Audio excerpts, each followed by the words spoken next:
안녕하십니까. 오늘도 좋은 날 주신 하나님께 감사드립니다. 오늘은 직관 두 번째 시간입니다. 그리스도인의 영적 감각이 충분히 발달되는 것은 그리스도인이 영적으로 생활할 때입니다. 그렇게 영적으로 생활하고 영적으로 살지 않으면 영과는 같이 갈 수가 없습니다. 왜 여러분들 이런 말씀을 더 제가 이렇게 확고하게 얘기를 하냐면, 여러분들이나 저나 수십 년 동안 신앙생활을 하면서 영하고는 전혀 무관한 신앙생활을 해온 겁니다. 여기서 말씀드리는 신앙생활이라고 표현을 할 수가 없습니다. 그거는 종교생활이고 교회놀이지. 그런데 그동안 저도 수십 년 그렇게 살아온 관계로 그게 나도 모르게 신앙생활이라고 지금 하고 있습니다.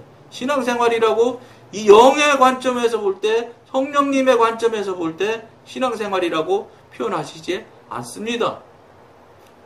그러면 그런 삶을, 종교놀이, 교회놀이 하는 삶을 수십 년을 해왔고 지금도 그 세계에, 그 수준에, 그 차원에 gat혀있는 사람들이라면 이 사람들이 영에 대한 것을 조금 한 번이나 두 번 경험하고 체험했다고 해서 홀라당 영의 영역으로 넘어가질까요? 불가능하죠. 그런 사람이 어떻게 영의 삶을 살겠어요? 못 살아요. 그러니까 부단히 자기 자신을 치고 깨트려서 내려놓고 정말로 자기 자신은 냉정하고 냉철하며 자기 자신에게 대해서 정말로 말도 못할 뭐라고 그럴까, 자기 회개가 있고 자기 깨어짐이 있어야지, 내려놓음이 있어야지 이게 가지되는 것이지. 그동안 많은 여러분 지금 말씀드린 대로 내려놓지 못하고 종교놀이하고 교회놀이 했다고 이렇게 표현을 했지만, 표현을 그렇게 여러분들 마음 덜 상하라고 한 것뿐이지 정확히 표현한다고 하면 무슨 소리인지 아십니까? 사탄하고 그냥 보타면서 사탄하고 손 붙잡고 쎄쎄쎄하고 노는 거예요. 사탄의 삶을 수십 년 사는 거예요. 그런데 하루아침에 어떻게 영의 세계로 쏙 들어가져요? 불가능하지요. 그러니까 얼마나 많은 시간 여러분 깨트리고 깨지고 우리 자신이 정말로 하나님 앞에 무릎 꿇고 엎드려 회개하고 기도하고 해야지 저쪽으로 갈 수 있지. 그래도 못 가요. 그런데 그래도 절대로 못 가는 거예요. 우리가 무엇을 해서 가는 게 아니고, 그런 태도를 보이고 그런 마음과 그런 애통하는 마음을 성령님한테 진심으로 올려드리면 성령님이 이 친구가 정말로 진심으로 회개하고 진심으로 돌이키려고 하는구나 하고 인정하실 때 성령님께서 권능으로, 성령님의 능력으로 힘을 입혀 주셔서 그것을 깨트리고 그것들을 누르고 그것들을 물리치고 이 세계로, 영의 세계로 옮겨올 수 있도록 성령님께서 능력을 주시고 권능을 주실 때 옮겨와지는 거지. 무슨 우리가 무엇을 기도나 좀 10시간 기도한다 해서 되겠습니까? 50년을 그런 삶을 살았는데, 30년을 사단과 삶을 살았는데, 그게 몇 시간 기도해서 몇 년, 1년, 2년 새벽 기도 한다고 그래서 1년, 2년 하루에 5시간씩 기도한다고 되시겠습니까? 불가능하지요. 여러분들 입장으로 생각해 보십시오. 수십 년을 죄 중에 빠져서 사단과 못하며 살아온 삶이 어떻게 하루아침에 되겠어요? 안 돼요. 안 되는데 어떻게 하면 되냐? 이 방송을 그럼 왜 하냐? 그럼에도 불구하고 우리가 하나님한테 전심으로, 진심으로, 진정으로 하나님한테 우리 자신이 하나님 정말 저쪽으로 가야 돼. 나 천국 가야지. 지옥 갈 수는 없잖아. 하나님. 성령님 나 살려주셔야 돼. 이러고 진심으로 성령님한테 무릎 꿇고 엎드려서 부르짖고 외칠 때, 성령님이 보실 때 합당할 때 능력으로 성령님이 은혜 주시고 능력 주셔서 저희 옮겨주실 때 옮겨져 가는 것이지, 우리가 뭘 해서 옮겨가지게 해요. 안 되는 겁니다. 그리고 또 죄송한 말인데 우리가 뭘 해서 된다는 것 자체가 말이 안 되는 거예요. 우리가 뭐를 해서 되겠습니까? 하나님의 전적인 은혜와 하나님의 전적인 권능을 덧입혀서 하나님이 옮겨주시는 거예요. 성령님이 옮겨주셔야 영의 세계로 들어갈 수 있다는 거예요. 그런 마음으로, 그런 태도로 여러분들이 성령님을 지금 이 시간부터 대우하고 대접해드려야 돼요. 엎드려야 돼요. 정말로 죽기 살기로 해야 저 천국을 얻을 수 있는 거예요. 왜 그러냐? 우리가 죄악된 삶을 너무 오랫동안 살았기 때문에 죽기 살기 하기도 훨씬 더 많이 죽기 살기로 하나님을 붙들고 매달려야 되는 거예요. 반대로. 왜냐? 죄악된 삶을 너무나 많이 쌓아놨기 때문에. 당연한 이치 아니겠습니까? 마이너스 쪽으로 저렇게 많이 나갔는데 플러스까지 올라오면 얼마나 많은 노력을 해야 플러스 1까지 올 수 있겠습니까? 너무너무 많이 죄된 삶을 사는 거예요, 우리가. 그런데 죄된 삶을 살고 있고 살았다고 말하지를 않는다는 거예요, 지금 현재. 대한민국의 교회에서 목사님들이. 그만하면 됐지. 조금 이상한 소리 하면 저거 이단이네. 자기가 저 방언 못하면 교회에서 방언도 못하게 만들고. 자기가 방언하는 게 저 담임 목사님이 방언하는 교회는 방언하지 말라고 안 해요. 담임 목사님이 방언 못하면 방언 못하게 해요. 잘못됐다고. 이게 말이 되는 소리냔 말이에요, 이게. 그러면서도 껐떡도 안 해요. 왜 그런지 아세요? 내가 우리 교인이 10,000명이 넘는 담임 목사인데 10,000명 넘으면 세상 사람들이, 세상 사람이 아니라 교인들이, 그래, 교인들이 이런 표현을 해요. 1,000명만 넘는 교회 담임 목사면 장관 부럽지 않고 10,000명이 넘는 교회의 담임 목사님은 대통령도 부럽지 않다. 이렇게 말을 하는 교회 집사님 소리를 내가 직접 들었어요. 이런 현실에서 여러분 99.9%가 다 아닐 것이라고 제가 자꾸 말하는 것에 대해서 여러분 굉장히 불쾌하셨던 분들도 있고 하신 분도 있을 거예요. 불쾌하셔 되시겠어요? 죄송해요. 99.9%가 아니라 100%예요, 100%. 담임 목사님이 그 분양인데 그 교회에서 정말로 뭐가 나올 수 있겠어요. 이런 소리 한 번도 들어보지 못하면서 신앙생활이라고, 자기는 신앙생활이라고 해가면서 자기가 하고 싶은 대로, 자기가 좋아하는 대로 하는 것이 대단한 신앙인 것처럼 착각하고 자기 자신에게 속아가면서 지금 살아가고 있는 이 죽어가는 이 심령들을 어떻게 할 거냔 말입니까? 예?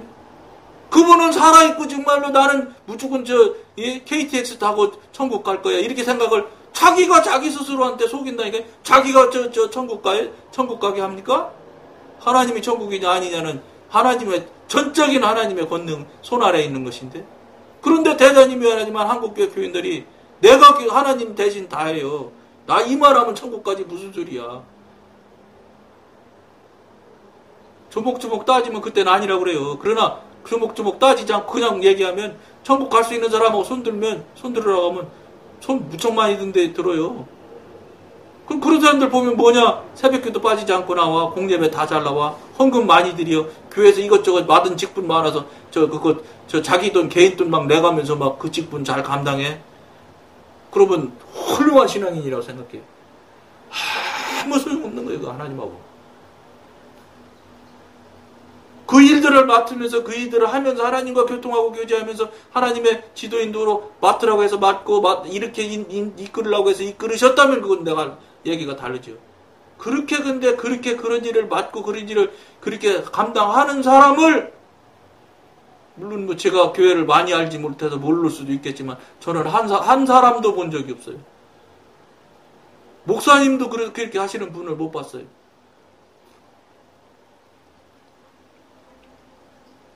제가 말씀 나오니까 하나 더 말씀드리죠. 경험한 얘기. 제가 교사했다고 여러분한테 말씀드렸죠. 중등부 교사를 했어요. 그 이제 여름 수련회 때 이제 총무 담당하시는 집사님이 나가서 그 수련회를 이제 아이들 앞에서 막 광고를 하는데 뭐라고 광고를 하시냐면 이렇게 광고하더라고요. 이 중랑제일교회 중등부가 생긴 이래로 최고로 많은 상품을 사갖고 간다. 이번에는 니네를 여러분들을 위해서 상품이 어마어마하게 좋은 것이 많다. 제일 첫 번째. 두 번째, 수련회 장소가 가서 먹어보고 하루 저녁 잡았는데 음식이 어떤 수련회보다도 음식이 최고로 맛있더라. 이렇게 맛있는 수련회 음식은 처음 봤다. 에어컨이 빵빵하게 나와가지고 막 추워서 이불 덮고 잤다. 그런 광고를 하면서 이번에 여러분들 중등부서 수련회 가서 이번에 한번 정말로 즐겁게 놀다 오자는, 즐겁게 수련회 갔다 오자는 거예요. 그런 그런 얘기를 하는 걸 듣고 참, 제가 참, 정말로 참 안타깝고 안타깝더라고요. 그리고 이제 교사회를 하는데, 그 중등부 부장님이 저랑 가까우신 분, 이제 뭐, 친구는 아니죠. 저보다 나이가 더 훨씬 많으니까 형님 같으신 분이 분의 사위예요. 그러니까 자기 장인어른이랑 가까운 사람이 지금 일개 교사로 와 있으니까 자꾸 눈치를 부장이 슬슬 보는 거라. 아무 말 안 했지요, 뭐. 말 일차 안 했어요. 근데 가만히 보니까 할 말이 있는 것 같거든, 자기가 볼 때는. 그러니까 자꾸 권하더라고. 무슨 말을 하셔도 괜찮으니까 말씀 좀 해보래. 그래, 정말로 해도 괜찮냐니까 그렇다고 그랬어요. 그래서 내가 얘기를 했어요. 나는 참 정말로 여러분들은 섭섭하시게 들을런지 모르겠는데 죄송하다고 그러면서 그때 이제 전도사님이 이제 그분이 이제 목사님 되실 판이라 조금 있으면 이제 안수만 안 받은 상태로 부목사님 이제 목사 안수 받기 직전에 전도사님이었는데 그분까지 다 앉은 자리에서 얘기를 한 거예요. 나는 신앙이 잘못됐는지 모르겠는데 여러분들 지금 수련회를 놓고 이렇게 광고를 하더라. 또 선생들도 교사들도 다 총무집사님이 나가서 뭐 전체 놓고 그렇게 광고하니까 각자 맡은 분반해가지고 공부할 때 분반할 때도 선생님도 그런 소리를 해. 나는 이건 잘못됐다고 생각한다. 여러분들 이렇게 여러분들이 저 학생들을 이런 쪽으로 이런 방향으로 맛있게 먹는데 상품 많이 주는데 저 상금도 준다, 돈도 준다, 막 이렇게 해서 수련회를 끌고 가는 방향을 그쪽으로 관점을 잡고 우리가 중등부 아이들의 저 어린 아이들의 마음을 그쪽으로 바라보게 우리가 이끌어 간다면 이건 큰일 날 일이라고 본다. 나 같았다면 나는 이렇게 하면 어떻게 하는가 생각을 한다. 뭐라 했냐? 야, 이제부터 이번 수련회는 정말로 한번 제대로 해서 성령님을 한번 만나고 체험하고 경험하는 놀라운 은혜의 시간이 한번 되도록 하자. 그러기 위해서 이제부터 뭐 교육자는 일주일 아침 금식을 하겠다.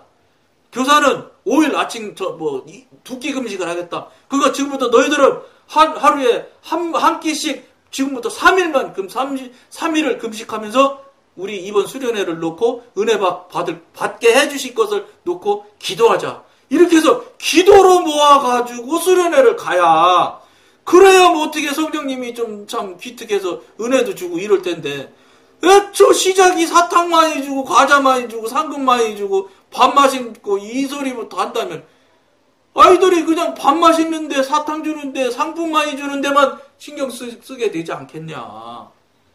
나는 이거 정말로 큰일 났다고 생각을 한다.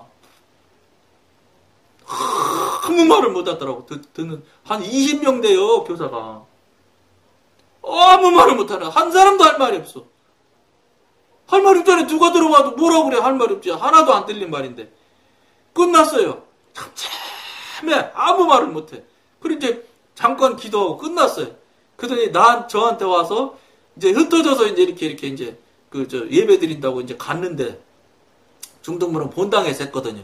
그러니까 이제 교사회를 이제 조그만 방에서 이제 하고 흩어져서 가는데 나이 좀 먹은 집사가 옆에 와서 그러는 거예요. 지금까지 20년, 30년 우리나라 대한민국 교회가 다 그렇게 하고 그렇게 하면서 수련회를 가요. 그래. 그래서 제가 그 사람 보고 딱 손을 잡고 얘기했어요. 다른 사람이 다 그러더라도 우리는 그러지 말아야 되지 않냐. 그래야 우리 교회가 달라지지 않겠어요? 그 말씀은 너무너무 맞는 말이지요. 그런데 그걸 못해요. 그래. 처음에는 저는 그게 못한다는데 참 섭섭하고 참 마음이 아팠어요. 이렇게 무책임할 수가 있는가. 근데 죄송한데 여기 지금 직관을 지금 우리가 나누고 있잖아요. 영적으로 그 사람들이 부장이나 교사나 이런 사람들이 영적인 부분에 관련이 돼 있고 영교 직관이 이렇게 움직여야 되는데 그건 부분이 전혀 없이 죄송한 말인데 사단에 동조하며 사는 삶을 그 아이들도 그 사람들도 그 교사들도 그 부장님들도 수십 년을 그 모양으로 살았으니 그 자체를 전혀 생각조차 상상조차도 못하는 거라. 그러니까 나올 수가 없지요. 안에 무슨 예를 들어서 찌그러진 떡이라도 하나 있어요. 찌그러진 떡이라도 나오는 건데 찌그러진 돌밖에 없는데 거기서 떡이 어떻게 나와? 돌밖에 안 나오지. 아무리 흔들고 뒤집고 별짓을 다 한다고 해도. 그걸 나중에서 1년 다 돼가면서 알았어요. 그러면서 그런 소리 했지 제가. 끝날 때니까 이제 저는 1년만 하고 말 거니까 그만둔다고 얘기했거든요. 그랬더니 얘기하라고 해서 제가 그랬어요. 이런 모양으로 교회를 중등부를 끌고 가면 반드시 결과가 있다. 뭐냐? 결과는 전부 쭈그러든다. 인원이 자꾸 줄어들어서 이건 중등부 없어지게 된다. 이런 얘기했어요. 얼마 전에 들었더니요. 그때 교사가 20명이 넘었는데 학생이 15명밖에 안 된대요. 당연한 이치에 이 방송 보시는 여러분 이 방송 보시는 목사님도 계시고 또 교육자도 있을 수 있고 또 항전직이라서 교사하는 분도 있을 텐데 그런 식으로 끌어가셔가지고는 절대로 안 된다는 걸 아셔야 되는 거예요. 무슨 소리입니까? 영으로 움직이지 않으면 살아 움직이는 생명은 없어요. 육신에서는 살아 움직이는 게 하나도 없는 거니까. 이걸 우리 그 교사 얘기가 아니고 우리 신앙에 대한 얘기를 명확히 자기 자신에 대해서 명확히 한번 돌아봐야 된다. 이걸 말씀드리는 겁니다. 그리스도인이 영과 혼의 분리를 경험하고 주님과 하나의 영 안에서 연합되는 것을 경험하기 전에는 그의 영적 감각은 다소 둔할 수밖에 없습니다. 시간이 많이 가서 그냥 쭉 읽어드리겠습니다. 그러나 일단 성령의 능력이 그의 영 속으로 흘러들어오면 그의 속사람은 강건케 되며 성숙한 사람의 감각을 소유하게 됩니다. 말씀드린 대로 교사를 수십 년 부장을 그렇게 하고 했지만 영적인 감각이 자기 안으로 영으로 흘러들어오지 않으면 될 수가 없어요. 그러니까 제가 아주 무모한 얘기를 했더라고. 나중에 보니까 무슨 있지도 않은 콩을 있지도 않은 떡을 내놓으라고 한 거나 똑같아요. 갖고 있는 것이야 있는 거를 그 중에서 모양이 어쨌든 관계없이 내놔봐라 해야 되는데 있지도 않은 걸 내놓으라고 하니 그 사람들이 내놓을 수가 있나요? 제가 기억하기엔 3번 얘기를 했어요. 교사회에서 자꾸 얘기를 하기 때문에 3번 얘기해놓고 그 다음부터는 안 했어요. 왜냐? 싫어하더라고요. 똑같은 제가 말씀드린 대로 가지고 있지도 않은 걸 자꾸 내놓으라고 하니 저 사람은 너무 맞는 소리는 하지만 할 수 없는 일을 자꾸 하라고 한다. 왜 이렇게 저렇게 골 때리는 짓을 해? 골 아프게. 이런 식이 되더라고요. 젊은 교사들은. 안타깝더라고요. 할 수 없지요. 그래서 저는 늘 쓰는 말, 그것도 하는 수 없다. 그것도 중랑제일교회 중등부 부원들은 여기까지가 그들의 복이다. 합당한 교회, 합당한 교사, 합당한 앞에서 끌고 가는 지도자가 그 사람 만난 것도 그 교회는 그밖에 없는 거예요, 복이. 그러니까 지금은 어떻게 해야 되냐? 깨어있는 목사님, 정말로 영으로 실제 영이 살아 움직이시는 목사님, 영으로 설교하시는 목사님 찾아가야 돼요. 나 죽었어 하고 그냥 그 교회 그대로 맨날 있어? 같이 가시는 거요, 지옥으로. 이제 방법 없어요. 누구도 어떻게 해줄 수가 없어요. 이거 굉장히 중요하게 생각하셔야 돼. 아이, 수십 년 교회 다녀가지고 나중에 지옥 가면 어쩔래요? 그걸 그냥 우습게 생각하실 수 있어요? 아니죠. 자기 자신에 대한 자기애가 책임져야 되는 거예요. 누구랑 친한데 내가 교회 몇십 년 다녀서 경조비 낸 게 얼마인데 본전 차지하지. 그 본전이 문제예요. 지옥 가는 문제가, 천국 가는 문제가, 그까지 본전하고 문제가 되겠어요. 정말 정확히, 정말로 조심하셔야 될 일입니다. 이 영적인 감각을 이름하여 직관이라고 합니다. 그것은 이 감각이 어떤 동기나 이유가 없이 직접 침투되기 때문입니다. 어떠한 과정을 거침이 없이 이것은 직접적으로 나타납니다. 직관이니까요. 바로 그냥 중심을 딱 뚫으니까. 사람의 보통 감각은 사람이나 사물이나 사건에 의하여 기인되고 발생됩니다. 우리는 기뻐할 만한 이유가 있으면 기뻐하고 슬퍼할 만한 이유가 있을 때 슬퍼합니다. 이런 감각은 모두 그 앞에 선행하는 것이 있기 때문에 우리는 이런 것을 직관 또는 직감의 표현으로 볼 수 없습니다. 직관은 이런 일들이 나타나지 않는다는 거 그냥 바로 오는 것이지. 한 번의 영적인 감각은 외부의 원인이 필요 없고 사람의 내면으로부터 직접 표출되는 것입니다. 외부의 원인이 필요 없는 거예요. 영적인 감각은 내면으로부터 직접 그냥 순간으로 온단 말이에요. 이걸 여러분들이 꼭 명심하시길 여러분들한테 권해드리면 오늘은 여기까지만 하겠습니다. 감사합니다.